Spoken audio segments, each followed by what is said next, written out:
Peraturan Kepolisian Nomor 10 Tahun 2025 yang mengatur tentang anggota Polri aktif boleh bertugas di instansi sipil menuai sorotan publik. Aturan internal Polri ini dinilai bertentangan dengan putusan Mahkamah Konstitusi yang bersifat final dan mengikat. Lantas seperti apa aturan ini berdasarkan pengalaman penegakan hukum di lapangan?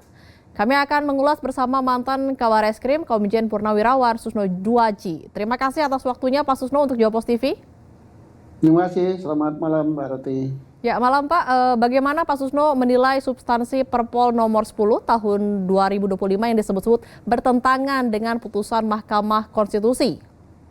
Baik, ya, jadi putusan Mahkamah Konstitusi belum sampai 1 bulan, kemudian keluar peraturan polisi 1025. Dan juga polisi dalam kondisi sekarang ini lagi reformasi ya, direformasi dari luar. Ini menimbulkan banyak pertanyaan, menimbulkan banyak tanggapan, tidak terlepas dari pakar hukum tata negara Pak Profesor Mahfud MD dan banyak lagi ahli-ahli hukum memberikan tanggapan yang skeptis ya, gitu, agak negatif ini. Karena memang peraturan putusan MK itu bersifat final dan binding ya. Jadi dia itu putusan itu mengikat dan tidak bisa dibantah-bantah lagi gitu, langsung gitu. Nah, jadi untuk mengeluarkan apakah polisi boleh bertugas atau tidak di instansi sipil, dijelaskan di putusan MK itu sudah jelas sekali bahwa harus pensiun terlebih dahulu. Tidak boleh kalau masih aktif dinas di situ ya. Kalau sudah pensiun udah bebas dia mau tempatkan di sana. Tapi bukan ditempatkan ya, tapi instansi ada yang meminta gitu. Jadi tidak bisa seseorang dipensiunkan langsung ditempatkan, nggak bisa. Nah, demikian halnya dengan Perkap Kapolri itu tidak boleh mengatur orang dipensiunkan langsung ditempatkan. Tapi dia hanya mengatur boleh ditempatkan di sana. Nah, apakah bisa betul masuk ke situ? Tidak bisa serta-merta. Harus syarat utamanya pensiun terlebih dahulu. Kemudian tentunya setelah pensiun ada lembaga yang membutuhkan. Nah, setelah lembaga membutuhkan, prosesnya bagaimana? Ya sama prosesnya dengan peraturan yang berlaku, yaitu diatur oleh Kementerian PAN ya, PAN dan birokrasi saya kira, penertiban aparatur negara dan birokrasi. Jadi nggak bisa peraturan Kapolri itu berlaku serta-merta langsung mensiunkan orang, langsung meletakkan, nggak boleh. Itu bertentangan dengan putusan MK. Dan tidak ada cantolan dasar hukumnya di Undang-Undang Kepolisian. Jadi peraturan Kapolri itu tidak boleh mengikat keluar gitu, hanya ke dalam saja. Ya. Putusan MK bersifat final dan mengikat. Menurut Bapak sendiri apakah Perpol 10 tahun 2025 telah mengabaikan prinsip tersebut? Kalau di dalam Perpol itu menyatakan bahwa Kapolri bisa menugaskan langsung tanpa permintaan, kemudian tanpa dipensiunkan terlebih dahulu, maka itu melanggar. Gitu. Nggak boleh. Gitu. Ya, jika benar Perpol ini bertentangan dengan putusan MK, apa konsekuensi hukum yang mungkin timbul baik bagi institusi Polri maupun masyarakat? Jadi konsekuensi hukumnya tidak boleh siapapun melanggar putusan MK. Presiden sekalipun harus mematuhi ya. Kita lihat sekarang apakah Presiden telah memerintahkan Kapolri selaku bawahannya untuk mematuhi putusan MK yang sebulan yang lalu yang menyatakan tidak boleh anggota Polri aktif berada di posisi instansi sipil gitu. Nah, ini harus dilaksanakan terlebih dahulu. Ditariki gitu kalau ada polisi aktif yang masih ada misalnya di kementerian, di lembaga, di badan sipil gitu nggak boleh. Apapun alasannya ya, itu udah putusan MK dan nggak bisa yang mengatakan kan ada menteri yang mengatakan oh itu tidak berlaku surut loh ini menteri ini ngerti putusan pengadilan apa enggak gitu ya. Kalau putusan pengadilan nggak ada surut-surutan. Ya, apakah penerbitan Perpol yang dinilai melanggar putusan MK ini bisa menjadi presiden buruk dalam tata kelola hukum di institusi kepolisian? Ya kita lihat saja, ada nggak dasar hukumnya buat Perpol itu. Kalau Perpol itu nggak ada cantulan hukumnya, ya nggak bisa. Nah kalau Undang-Undang TNI kan ada klausal pasalnya yang bisa menempatkan anggota TNI aktif di 14 lembaga. Kalau di Polri Dulu kan ada cantolan hukumnya Undang-Undang Nomor 2 Tahun 2002 Pasal 28, tapi pasal itu kan sudah dianulir oleh putusan MK gitu. Jadi nggak ada lagi cantolannya. Jadi amandemen dulu Undang-Undang Kepolisian. Ya, dari perspektif reformasi kepolisian, apakah Perpol ini menunjukkan kemunduran atau justru kebutuhan pengaturan internal tertentu?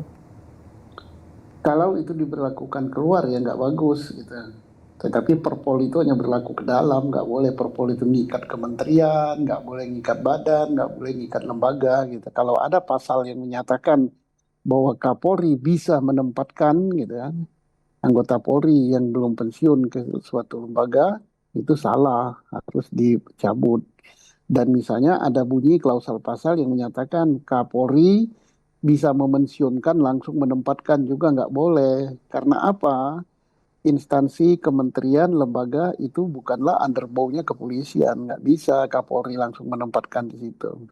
Syaratnya orang itu harus polisi itu harus pensiun terlebih dahulu, terus ada permintaan dari institusi yang memerlukan dan itu harus diproses oleh instansi yang berwenang yaitu Kementerian PAN dan Birokrasi kalau nggak salah. Ya, menurut Bapak sendiri apa urgensi dari Kapolri menerbitkan Perpol ini di tengah saat ini kepolisian sedang dalam tata kelola reformasi begitu? Nggak tahu saya apa pentingnya. Saya sudah muter-muter otak gitu, nggak belum ketemu jawabannya. Kapolri lah yang bisa jawab itu. Baik, untuk saat ini sendiri di tubuh kepolisian apakah memang banyak pejabat non-job atau seperti apa sehingga ada urgensi untuk mengeluarkan aturan seperti ini? Nah, ini jawaban saya ya lebih makro lagi ya di luar PP 10 ini ya. Di luar peraturan Kapolri nomor 10 dan di luar Undang-Undang TNI. Kita sudah menjadi negara yang sudah reformasi ya. Jadi sipil ya jabatan sipil, militer Polri ya jabatan militer Polri tidak bagus ya menempatkan militer aktif atau polisi aktif di institusi sipil gitu. Kan karena apa? Akan mengurangi peluang jabatan sipil dan tidak mendidik. Dan juga kita ingatkan kepada pimpinan lembaga, pada menteri, pada kepala badan, dan pimpinan lembaga sipil lainnya, janganlah meminta tenaga-tenaga di luar instansinya. Ini menunjukkan bahwa menteri atau pimpinan lembaga itu tidak mampu mengkaderkan anak buahnya untuk menduduki jabatan-jabatan strategis di lingkungannya. Ini nggak bagus gitu. Dan Polri atau TNI memang tidak dilatih untuk didesain untuk menduduki jabatan sipil gitu atau jabatan di luar Polri dan di luar TNI. Kita sejak menjadi misalnya dibentuk di Akabri, dibentuk di Akpol, kemudian sekolah lagi PTIK, sekolah Selapa, sekolah Sesko, bahkan sampai Lemhanas tidak kita dilatih untuk kita menjadi pejabat di lingkungan sipil, harus pensiun. Kalau sudah pensiun ya duduk di lembaga politik pun boleh. Contohnya Pak Prabowo gitu kan bentuk partai, Pak Wiranto bentuk partai. Banyak lagi gitu tentara-tentara yang bentuk partai, bahkan Pak Prabowo bisa sampai jadi presiden. Jadi kalau memang sudah mau duduki jabatan di luar TNI Polri ya keluar aja gitu. Ya, apakah ini menjadi salah satu presiden kemunduran dari semangat reformasi begitu Pak Susno? Kalau anggota Polri enggak ya, tapi enggak tahu lah kalau pimpinannya. Kalau kita Polri ya saya saja yang sudah pensiun ya nggak mau yang duduk di jabatan sipil. Oke. Di tengah polemik ini apa yang perlu diketahui masyarakat agar tetap kritis namun objektif dalam menilai kebijakan kepolisian, Pak? Polri adalah milik masyarakat. Yang gaji Polri masyarakat, yang mendesain Polri masyarakat, yang menciptakan polisinya harus bagaimana adalah masyarakat, yaitu milik masyarakat. Jadi kritisi saja kalau ada yang salah, ada yang tidak sesuai dengan peraturan perundang-undangan, ada tidak sesuai dengan desain reformasi, desain demokrasi kita, ya dikritisi, bersuara gitu. Dan kita harap juga anggota DPR kita sebagai representasi daripada rakyat juga bersuara, nggak boleh diam saja gitu. Terima kasih telah bergabung bersama Jopos TV mantan Kabar Eskrim Komjen Purnawirawan Susno Duaji.